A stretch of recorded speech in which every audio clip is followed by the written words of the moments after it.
Hello. Leavers and believers. Welcome to Leaving Hillsong. If you're a regular here, you're in for a bit of a old-time treat. And if this is your first time, welcome. We're stepping up a notch. My name's Tanya, and for quite many years now, I have been complaining about the structures and the participants that make up the leadership of Hillsong and all the supports that go along with those structures. And we'll get to dismantling that very shortly.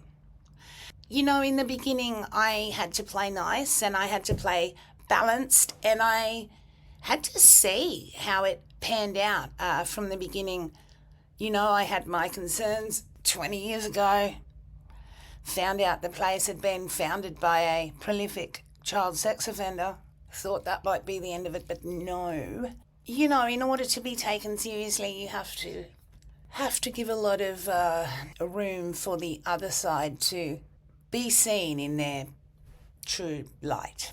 And we've seen that now many times over, particularly in the last few years.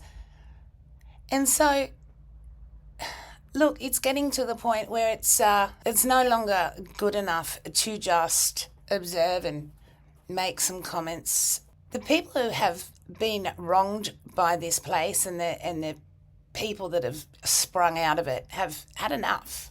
And that's why we've been looking at pretty serious issues. Before we were talking about this, we were looking at the mental health and rehab programs that Hillsong supported but then distanced themselves from, and the way in which they address mental health. They're all very keen to accept people and have them sign over their rights, but the quality of care and, /spiritual abuse /psychiatric abuse that follows is often problematic. So when we're talking about misogyny, well, this place is a patriarchy. It is steeped and drenched in misogyny, and it's had very real effects on the women and the men who've been influenced by it. So when it comes to talking about specific individuals, men who have freely perpetrated all kinds of offences on congregations and individuals, well, it's time to start talking about people. And for about 20 years, there's been a blogger out there called Donald Elley. And Mr. Elley is one of those people that just, you know, if there was a famous moment, if there was a piece of history, he was there. You know, if there was a crucial time of importance, he was the guy. And I think you all know somebody like that. But what Mr. Elley did was take that one step further and become a non-stop writer and blogger. He had some affiliation with Sydney Christian Life Centre in the beginning with Frank Houston, and he has continued to write about it. And look, free world. However, the bulk of what he has ended up writing has become defamatory. A lot of it's really vulgar, crass, disgusting, misogynistic, homophobic, racist, you name it. And a lot of it's just not true, including allegations you'll hear about yours truly. So Laura, who was raised in Pentecostalism, who had a short stint at Hillsong Bible College, reached out to Donald Elley because his blog, while it's extremely extreme, has got a lot of really good, material. He's got a lot of old photos and old stories and old materials, and Laura was looking to make a documentary, and very quickly things got pretty ugly, and she's been really brave in sharing that with us because he's an intimidating figure, as you will hear. And he's just a prototype of the kind of male that gets produced in these fundamentalist evangelical kinds of systems. And it's incredible, and it's also terrifying, and it's really time to start calling it out and naming it for what it is. Donald's a bully. He's a he's not just an antagonist, he tries to hurt people, and he's very clever, so he knows how to do it deliberately. And so, yeah, this is personal because we've had enough. I'm tired of hearing that people have to stay inside because if they meet new people and they get Googled, it comes up with this man's bullying, defamation. He's just a pick-me girl that never got picked. So I really appreciate what Laura has done, and I hope you do too. The title comes from a statement made by Brian as he passed Mr. Elley at court. The irony is just too much some days. He's just a wacko part two. It's just sort of just sense this real kind of irony in his character. And like supposedly he doesn't make those cartoons himself. He has a collaborator in New Zealand who wants to remain anonymous. So I will respect that. But I just thought this is so sort of bizarre to have these supposedly like hardcore Christian guys who are being so revolting and making these horrible cartoons that are really just offensive. And I started to think this could actually be kind of funny. Well, because the man who makes the cartoons at one point agreed to participate in my/our documentary. And I thought, wouldn't it be great if I could film a scene with him making a cartoon from scratch and get him to talk me through his process? I just thought that would be hilarious. And maybe, I could cut to them, I don't know, praying or something like that. Or cut from them doing something, I don't know, that you would equate to being an anointed Pentecostal believer to that. So I was still on board in a sense at that point, but as time went by, I really felt that Donald Elley began to spiral. How? And when you say time went by, how long were you in contact with him for? I would say about 2 to 3 weeks max. And he was very emotional in the first meeting. When you say spiral, he went down from there. So there was frequent contact, and I started to get really fed up with that because, look, I'll be the first to admit that I can, I don't really enjoy spending all my time online. I hate emails. I'm really bad at getting back to texts. So I just don't like being texted constantly. He would just send essays. He would send me probably 1,000 texts a day. Like he would send me, I wouldn't be surprised if it was somewhere around 1,000 text messages a day. Seriously. My Gmail reached capacity. Phone reached its data capacity. I remember I was at an airport one night when he was just firing off text after text, and I'm trying to delete photos and apps and stuff so that I can keep receiving them and so that I can still receive calls, because it was just nonstop. What were they saying? Like, what are you saying? He was getting really inspired about our movie, and he started to get all of these ideas, and he wanted to use all of these hit songs from, the 70s and 80s, which is ridiculous because remember, no budget documentary, you don't get to license music. Not a thing. But I kind of figured, I'll get to that when I get to that, and I won't ask him, I'll just tell him we're not doing that. Yes, I can. But yeah, so throughout that time, he started to become inappropriate towards me. He started to make little asides about, in another time, we could have been a couple, or, you really would have been my type if you hadn't been around in the 60s, or, stuff like that. So, still wanting to get the job done, I just sort of politely made attempts to move on without really addressing that particular elephant in that particular room. If you get me? But unfortunately, because I hadn't given him any kind of insight into my own kind of spiritual beliefs or lack thereof. I'd just been super accommodating of him and his, and was open about, the fact that I grew up within the Pentecostal movement, but was really put off by the allegations against Frank and then Brian and all of that.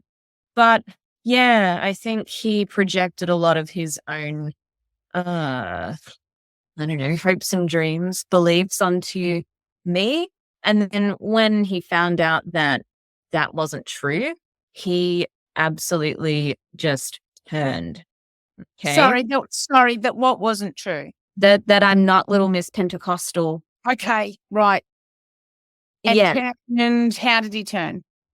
So I happened to mention that my partner and I own a house. And when he found out that I am in a relationship, which I don't really think is something that's relevant to like a professional context. Uh-huh. So I didn't talk about that. And I don't know whether or not I should have is, entirely up to opinion or down to opinion or whatever. But yeah, when I happened to casually mention in conversation that I have a partner, we have a house, we have a cat, he went he was firing off furious emails that were,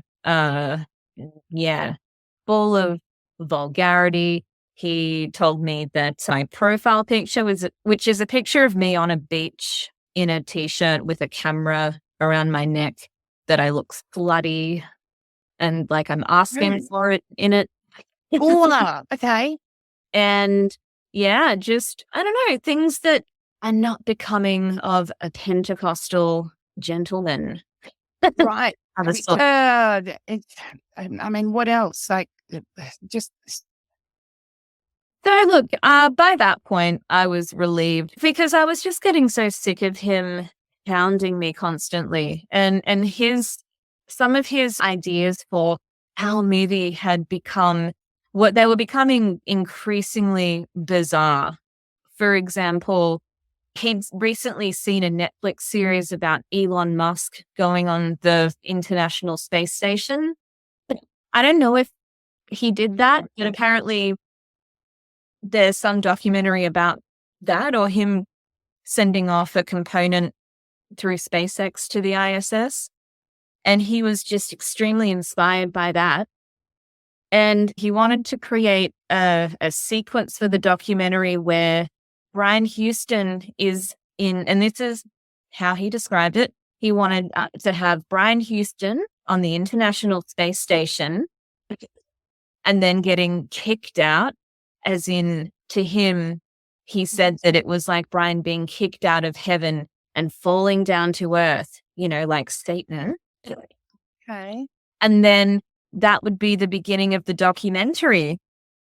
And to me, that just sounded psychotic. That's bizarro. I don't see the connection in this case between Brian Houston and SpaceX and Elon Musk. And I think they share personality traits, but it was really just bizarre to me.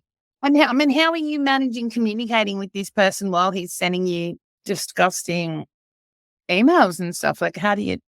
I started recording it on my laptop and I just let him go. I think I went and made a coffee, came back, he was still going. And I could never get a word in with him. It was always, Laura, listen to me, Laura, he kept going. It's constantly. So yeah, by that point I was starting to break and thinking, maybe I could just flip burgers for a living and leave this whole filmmaking thing behind because it's so just not worth this. So yeah, so fast forward a bit, he finds out that I'm not a single spinster Pentecostal, Corrie ten Boom, Little Miss Anointing or whatever. I love Corrie, by the way. Yeah, hey, Corrie. Yeah. I don't support the theory that Corrie ten Boom's anointing lives on in Donald Elley. No. A lot of people visited his house when he was a baby, but we'll get to that. To that. Yeah, so He finds out about that. He goes berserk. And then he did a backpedal on his, attack. And he starts saying stuff like, Laura, here's a proposal for you. How about you put your house up for rent and sell it, and leave your job, and you can come and live with me on my farm, and you can do half a day of domestic work, and the rest of the time you'll be free to work on our movie. Oh, wow. What an offer, huh? Well, that's terrifying. At that point, that's when I got offended, truly offended. I was, really indignant about that. And that's when I just shot back a reply saying, Donald, I think you have an interesting story, but it's not worth entering into domestic servitude over. Man. And he replied to that, kind of sheepishly saying, I'm just joking. I've actually got, 300 wives and 90 concubines. I don't need another one.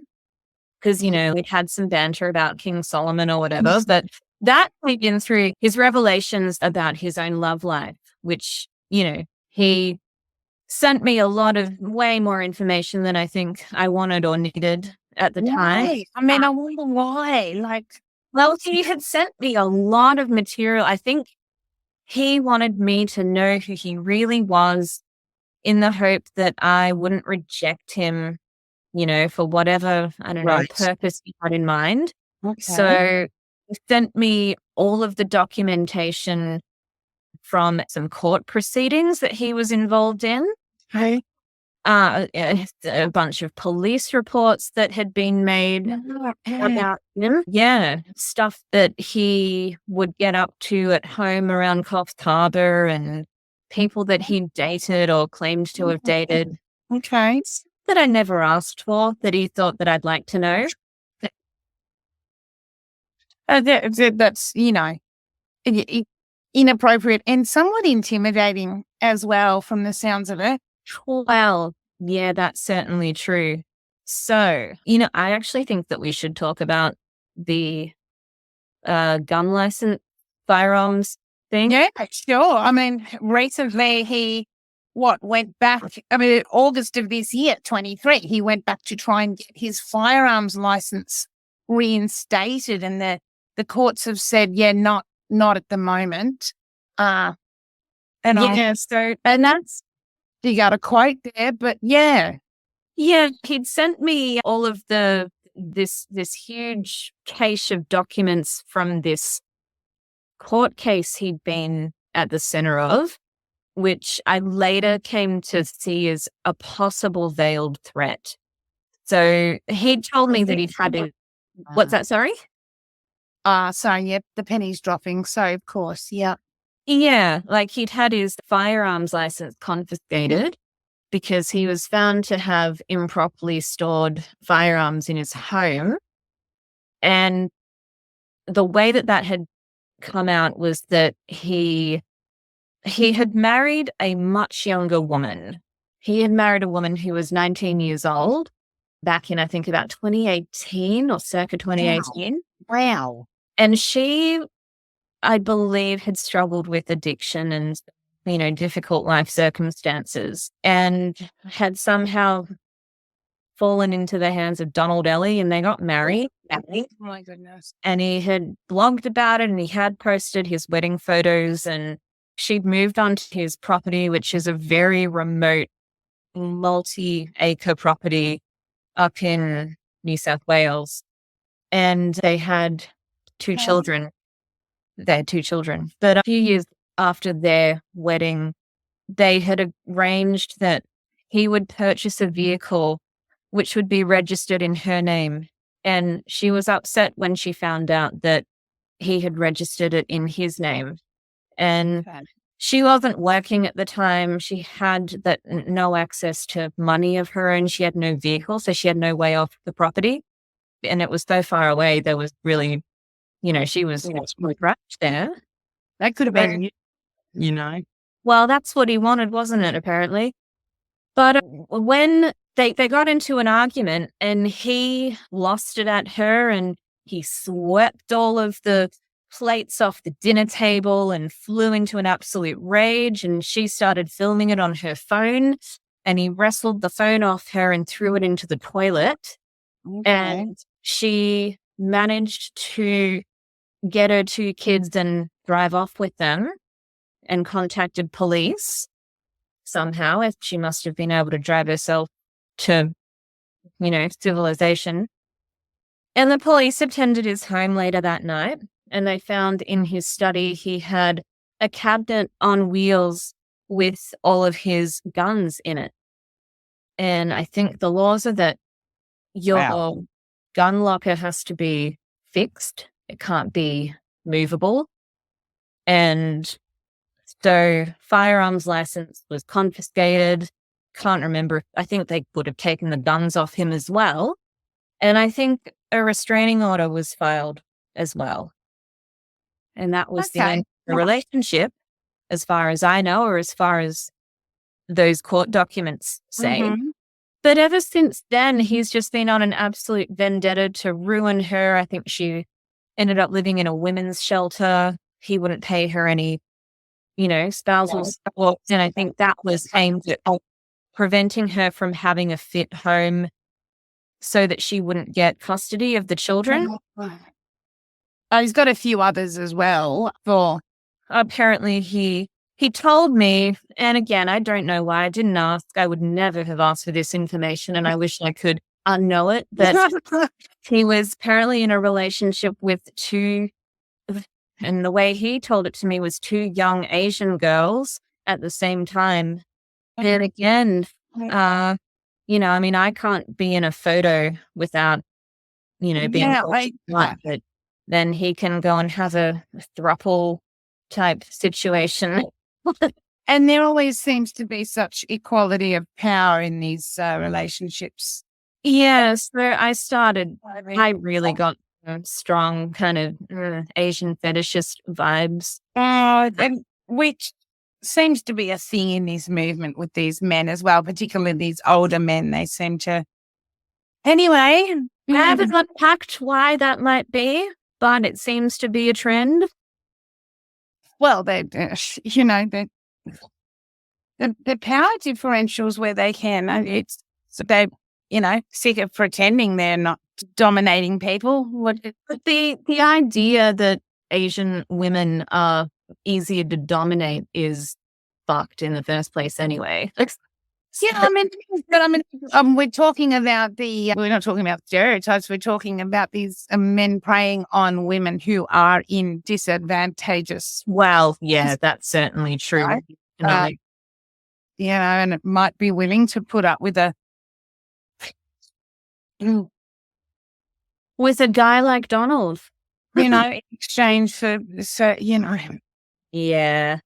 He'd tell me about his trips to the massage parlor and about the waitress at the local cafe who flirts with him every time he visits, and his ex-wife who cheated on him repeatedly back in the, Sydney Hillsong days. Yeah, he had a lot to say, and I really sensed that he felt victimized by women. And that's the scary side as well. I mean, this had a bit of an effect on you. Well, I mean, it really pissed me off because I just sort of thought, like, if I was a man, I wouldn't have this, personal safety crap to worry about. If I wanted to go make a documentary, I wouldn't also have to worry about how not to get raped, or it would be unlikely, at least. In servitude or held at gunpoint because you remind him of his ex-wife or something, Yeah, and he did say that at one point, actually. What? You're all the same. So, I mean, that was quite a horrible process for you to go through. And because also at the same time, he'd been talking about how much money he supposedly has and how he develops a couple of residential blocks a year, and he turns around about $3 million a year on average. Okay. So thinking, he could afford a hitman, he could afford a top investigator, he could afford to find out where I live. which maybe, I was getting a bit paranoid, but he seemed extremely unhinged. Well, and the court records show that. And in fact, when I saw Donald in court at Brian's trial, and I said to him, because I thought, I'm kind of getting tired of everybody else gets to say what they want and then say, God told me. So somewhat in jest, I said to him, the Lord has spoken to me, Donald, and the Lord has said, you are Ivan Milat, who was the... Who said that? I said, that's to Donald. Who said that? I love that. Because he's got this huge property. Ivan Milat, the serial killer who kidnapped backpackers in the 90s and took them to that Belangolo State Forest, huge property. And all that Donald said to me was, oh, he's shorter than I am. Oh. He wasn't offended. He wasn't anything. And I mean, why are we even talking about this person? I mean, he has continued to write articles about people who don't want to be named by him, don't want to be discussed by him. And that's certainly true. And he has made life difficult for those people. What? Yeah. So some of them are just general citizens who now, because he's plucked them out of some Hillsong memory. If they get Googled, some revolting Donald Elley article comes up, and it's just wrong. Like, it's just, and there's no recourse, because should you contact him, he will then say, I was contacted by so-and-so who complained about my... He wants me. So she won't get enough of me. Apart from getting lawyers, which, who's got time and money for that, there's nothing that can really be done about him. Do we jump to the part now where he makes his great revelation during the trial? Well, I want to get to the trial, and I wanted to just say one more thing before we do that, just because it's sort of the way that things ended between him and I, and it is kind of relevant to the trial, if that makes sense. So how did things end? So he did several backpedals where I was either, the most awful person to ever walk the earth. I was an evil Jezebelic vixen. And then he'd turn around and he'd say, I'm sorry. I still think we could do something together. I shouldn't have spoken like that. And then he'd turn back around and go back to being vindictive. And then he kind of evened out a little. But I suspect he had ulterior motives. So what he did was he got in touch and he said, Laura, I really do respect your expertise and your skills and whatever. And I wondered if you might be able to advise me on the best camera, because I want to continue this project as a solo filmmaker. Okay. So I'm thinking, yeah, sure. I'm down for an intellectual property suit. Let's go. So he wanted to know what camera would be good for a solo documentarian traveling the world, going to New Zealand, going here and there. And he was obsessed with the idea of getting on Netflix. So I'm aware that Netflix have a list of approved cameras for their productions. So I just figured I'll start from there. And I was kind of thinking, I just bet he's going to want to go for the biggest and best and most expensive option on here. So I rattled off about 4 different cameras within different price brackets. And I told him I recommend a particular one, which happened to be the most affordable one, especially for someone who's not a professional and who's just starting out. And it was a camera made by Blackmagic, which are a Melbourne-based camera company. And then the most expensive one was an Ari Alexa, which has become a real workhorse in the world of movie production. It's like the most frequently used camera in, most Hollywood movies today. I think most of the best film Oscar winners have been shot on that camera. And it'll set you back by at least $150,000. And then you've got to kit it out with lenses and, a hard drive and all the other accessories that you need to actually make it work. And it's not, it can be used for documentary, but really, like, it's a cinema camera. And documentary cameras, or ENG, like electronic news gathering cameras, are very different from cinema cameras. So like a broadcast camera will have all of its functions available on the actual body so that you can very quickly change the settings on your camera without having to scroll through pages and pages of menu. Whereas a cinema camera is different because you're usually shooting, maybe 3 shots per day if you're lucky. So you would program it. This is really technical and boring, but it's set up so that you program it through the menu, and it takes a long time, and then you get your one shot as the sun hits the crest of the hill, and then you go home and that's your one shot for the day. So he settled on that camera. He decided that he was going to get the most expensive, the Arri Alexa. And do you know if he got it? Well, he went and contacted Arri. They have a showroom in Sydney, and they must have just been rubbing their hands together because they had a dumb millionaire on their hands, or claiming to be a millionaire at least.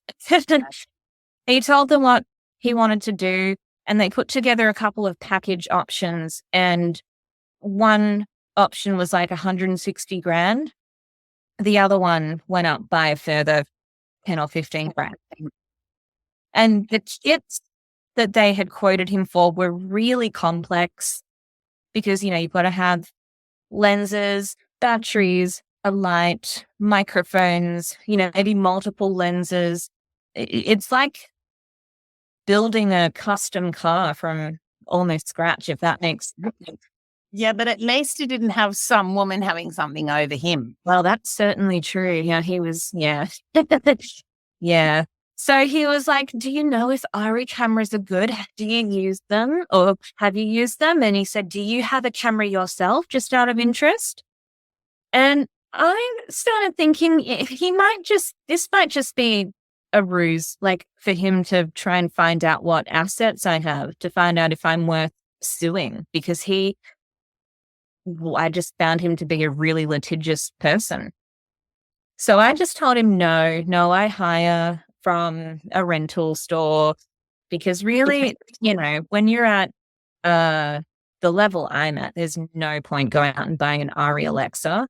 Most cinematographers are unlikely to own their own camera. They might own their own lenses, but it's not an efficient way to do it. You'd lease it through an equipment leasing company, because you wouldn't see a return on an investment like that, in a timely manner.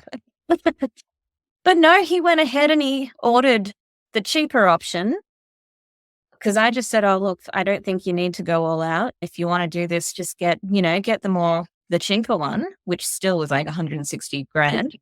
He drove himself down to Sydney to go to the Arri showroom in like Ryde or wherever it is, to go and order it. And it was going to take a year for them to manufacture that, because they make everything to order. It's not a consumer product. They're not just going to make these $100,000 cameras and put them in a store and wait for someone to buy them. Wow. So he went ahead and did it. And his plan was to be ready to film Brian Houston's trial. Oh, okay. Yep. And do we know? Well, I'm aware that he brought a camera, but the footage that I saw that he'd shot didn't really look like it was shot on an Alexa. And even if it was, I highly doubt he would know enough to be able to configure it to shoot anything that looked good. And I mean, he couldn't even remember to turn on his microphone. Wow.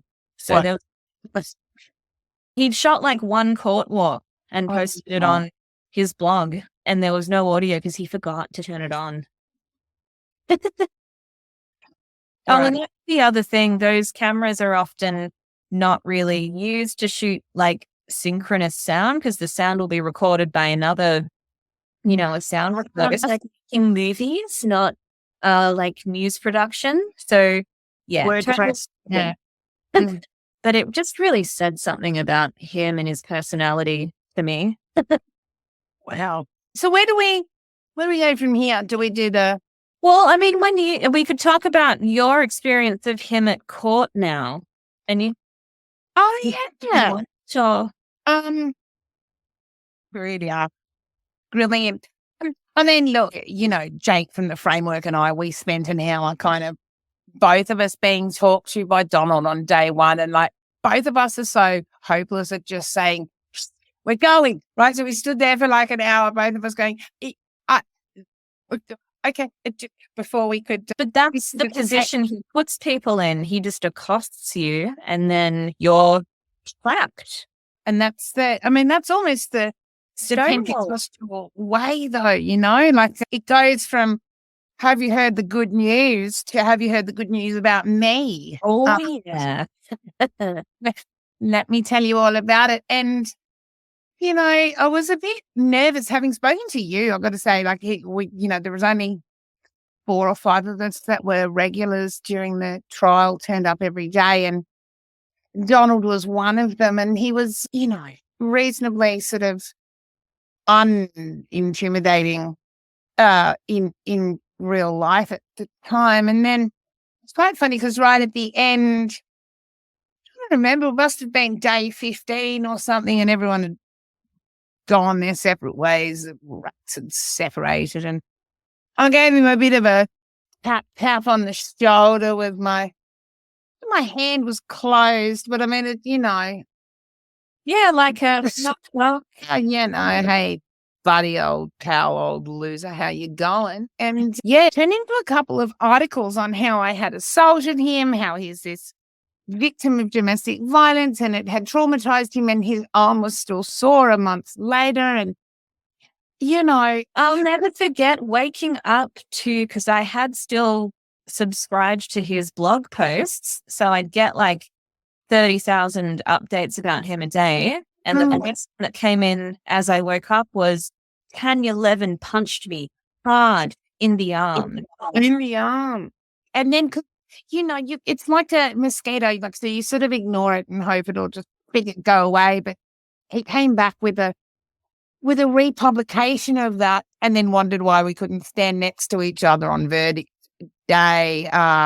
So I think it's all so funny. But I think that the much more horrific type of kind of measure. I mean, he has done so much damage to so many people's lives through this blog, and as I said to the people along the way, the various friends and relatives that he's decided to hone in on. Oh yeah, absolutely. But really, the ultimate story of this kind of, wow, where do we begin? Of the narcissism at its absolute peak, Mount Everest finest, was on day 2 of Brian's trial, when Brett Sengstock had been in the stand testifying because the abuse by Frank Houston is established. It's a given. That wasn't up for debate, but the situation was still recounted, and Brett got in the stand again and told his story of his child abuse. And it was as if Donald Elley could not stand, after all these years of, throwing himself out as a martyr for the cause of these victims. He chose, I think, day 2 of this trial to write a blog post on how he himself was a victim of child sexual abuse. Couldn't wait another week. Couldn't have done it a week before. Had to do it on day 2 of the trial, right when Brett was, in the hot seat, for a very real situation. And that's only when things only got stranger after that. Yes. And wow. I just imagined he would have seen Brett, up the front And Donald Elley, was in the audience with everybody else, insignificant, and I just think he couldn't stand it. And he almost burst. And I mean, the level of just disrespect and just unbridled cluster-B personality disorder reaching out. Look, and, tip my hat to, what do we say?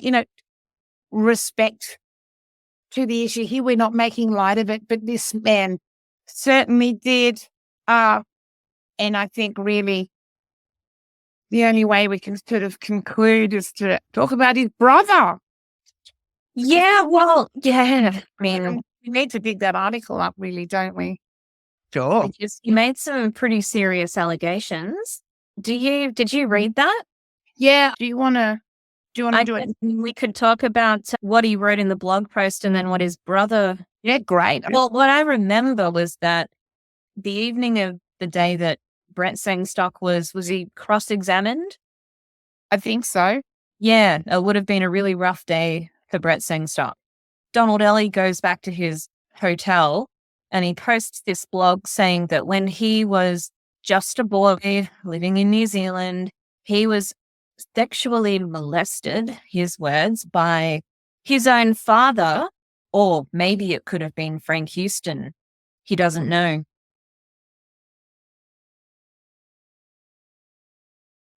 And that's been apparently quite a historical thing where Donald always maintained that his father was above reproach, and it was, but you can throw anyone on the pile if you're losing attention. Just trying to find this article here as well. It was the strangest set of circumstances. Okay, just a quick intermission. We joke and we try to, get our heads around this, but the following is a little bit disturbing. So, it's true. It's got to be reported, but wow, these people. So, be warned. Strange days indeed. Now, it turns out, Donald, there's not just one Donald Elley, there's a brother, and the brother is called Fergal Sharkey. Now, what's the brother called? Fergus. Fergus, the fine name.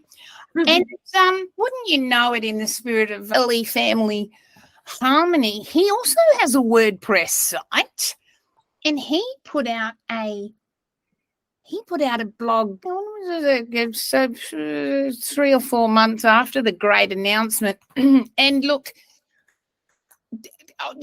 trigger warning, when I was sent this, it finished me. This is the end of the internet. I don't need to go back on the internet ever again after this article. So if you're anyway sensitive or human, you might not want to listen. We found the abomination that brings desolation. Or you found it. Somebody sent it to me, and again, it's one of these things you can't know. So in the land of, these men that we're talking about that are just living in their own universe, so sometimes they have a brother, and the brother wrote a blog, and the blog says, the title is, "My brother Donald Elley is not clear over his childhood molestation." So, can I just say, you sound like you're reading the Bible. And the brother wrote a blog. And it happened that, and so was that. Okay, excuse me. So the brother says Donald basically came out on his personal blog site as being molested at 4 in 1960.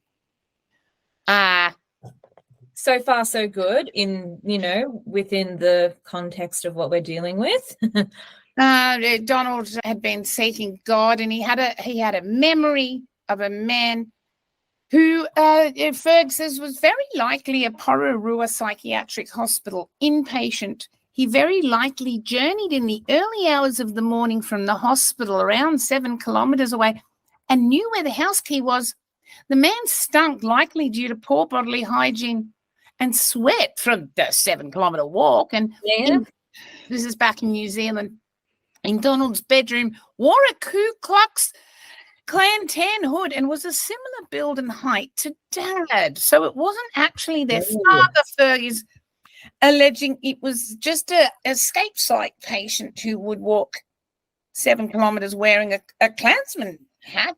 Can we just say, like, so the brother presumably has seen a sweaty Klansman in the house and gone, oh, okay, don't worry about that.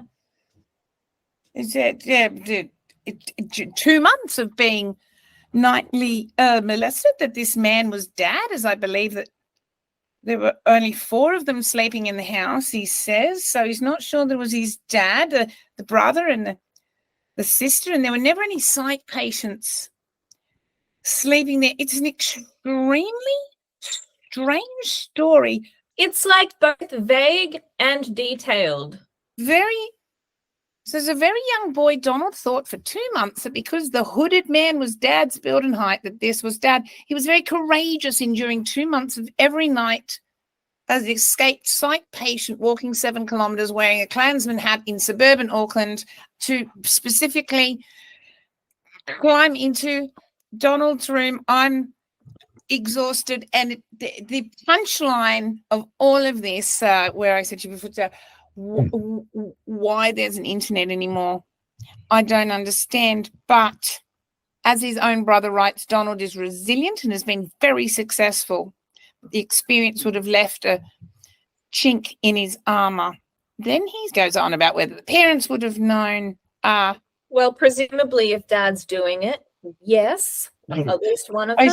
Well, not if it's escaped now. Well, if we're going with the escaped psych patient theory, then apparently they regularly had psychiatric patients in the house. Wasn't sure if they stayed the night. I mean, this is really going on, but where I am getting to is, that he says that Donald is an overcomer in Jesus. Donald has been ignoring me for quite some time now because we disagree over his blog. He doesn't want to have their parents defamed on the internet. They're not responsible for Donald's abuse as a wee boy. The perverted abuser is God allowed it for his glory. A lot of good will come out of it. Hopefully, Brian will be jailed for the crime of concealment, do the time. So he's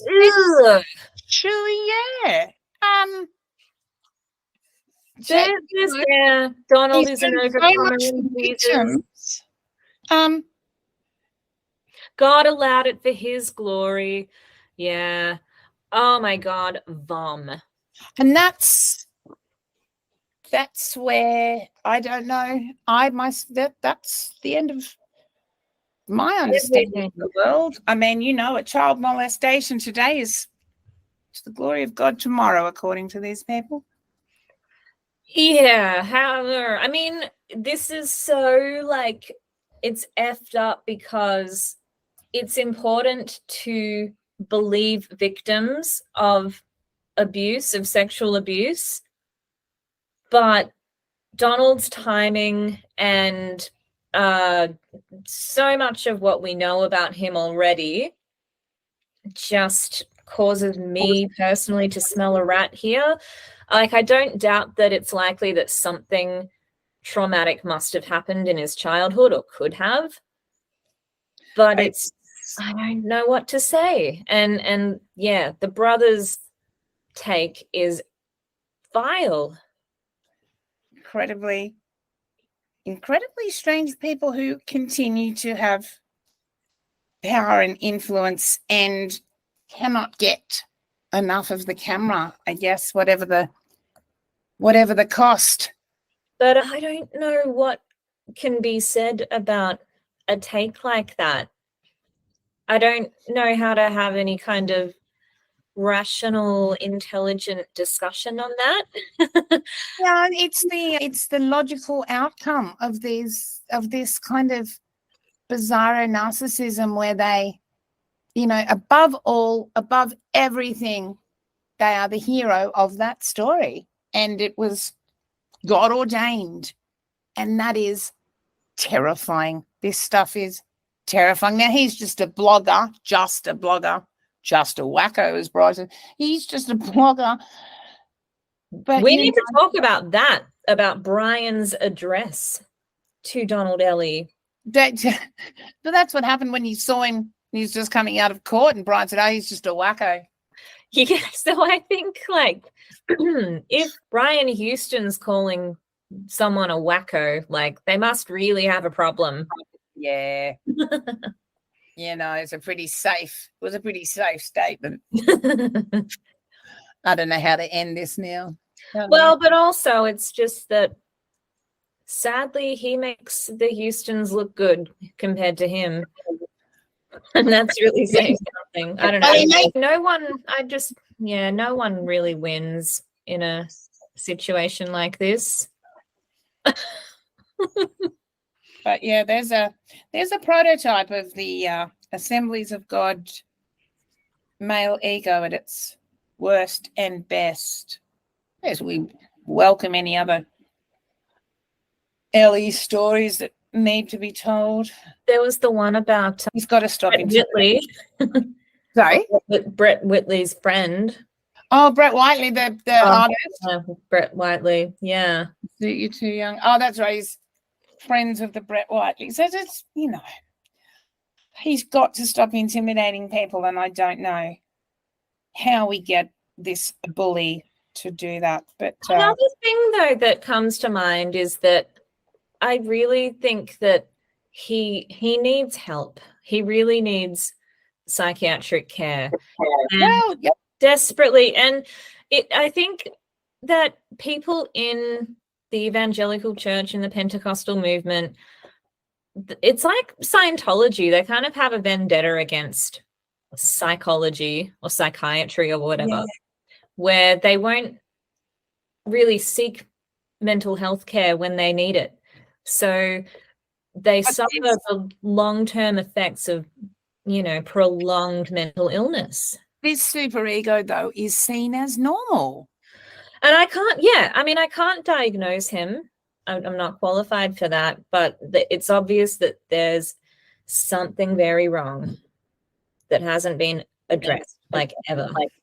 And that, is going to continue to escalate. And let's just hope no more vulnerable women are in the way. Well, I mean, he really thought that he could, lure me into something with his, claims of having lots of money. Yeah, how he thought that was rational or appealing at the time is another conversation altogether, because they don't see things from your perspective. They only see it from theirs. I guess that's all he's really got going for him, if it's even true. He's very scruffy at court. Anyway, Donald, stop intimidating people. We've had enough. And that's all. I can't nap now. It's deflating, isn't it? I feel like a vampire's been at my jugular. Now we've got to climb into the coffin. Oh, you mean go back to the witch coven? It's just such an obvious example of this sick disease. So who's next, eh? I know we might chat about next week, a piece of toxic masculine. Plenty to pick and choose from. You'll be in work for a long time. I got a list. All right, I'll say goodbye and to be continued. Bye. Bye-bye. And a very big thank you to Laura. None of that was easy for her to go through or to recount. So the appreciation is huge, because it is an easy example of these kinds of bullying, narcissistic, delusional, and dangerous men that do things in the name of God that would otherwise be just seen as straightforward criminal or harassment or intimidation or, whatever it would be called, but because they're so self-righteous, self-appointed, I don't know. At least we can make a start by talking about it. Thank you so much for joining us and sharing in this horror. Your time is very much appreciated. And if you're wondering why people don't just sue him for defamation, it's just not a very realistic proposition for the average Australian. You know, the legal fees are so high versus what could be achieved, and, you know, people are basically just left powerless. So that's a big part of why we're talking about what we're talking about today. And if you think this is just a personal go at Donald Elley, well, yeah, it is. But, you know, we do have a list. Well, I have a list of perpetrators of all different kinds of offences, and the evidence is there. You know, some of them are just common knowledge, and yet for a range of reasons, including trauma and fear and intimidation and spiritual abuse, and you know all the factors, people feel silenced. So that's okay. You know, the stories will come out one by one. Just because people have disappeared somewhere to run a retreat or take some men's group out hiking doesn't mean that it's all forgotten. Bear with us, and of course, feel free to get in touch if you want to share your story. Bring it all out into the sunlight, hey? A huge thank you to my patrons, the Patreon. Please feel free to join on in. It really helps things happen, guarantees those bills get paid. So sign up if you wish. There's a PayPal as well. We'll be carrying on and carrying through. Do get in touch, send a message, send a sticker, I don't care, send a comment. Let me know what you're thinking and what you'd like to hear more of. Some interesting stuff coming up, I tell you what. Please share this with someone who you think needs to hear it. I'm sure there's many more stories out there, and there's actually a lot more info on this person on the law websites that you can access, but yeah, it's all there in terrifying black and white. Look after yourselves. You know the best is yet to come out. Keep on being kind to you, being kind to the people around you, and let's keep leaving Hillsong. We'll talk soon. Bye.